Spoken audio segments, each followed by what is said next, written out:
Emmanuel Macron et l'Union européenne accusent régulièrement la Russie de chasser la France d'Afrique. On peut aussi se demander si Emmanuel Macron n'est pas l'un des responsables de cette disparition. Du 24 au 29 mai, le président de la République du Congo, Félix Tshisekedi, a effectué une visite d'État en Chine de première importance.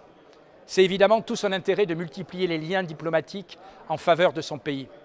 C'eût été également tout l'intérêt de la France de ne pas mettre à mal notre relation privilégiée avec Kinshasa.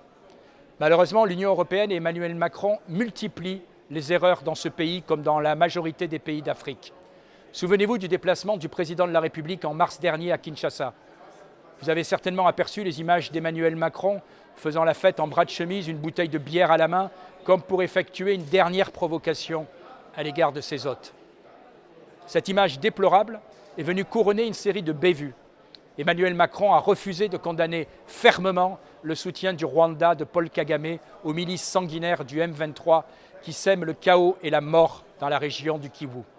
Enfin, il a été très maladroit au moment de commenter une erreur diplomatique magistrale de Jean-Yves Le Drian qui avait évoqué il y a quelques années avec mépris le compromis à l'africaine, provoquant une vague d'indignation chez les dirigeants du continent.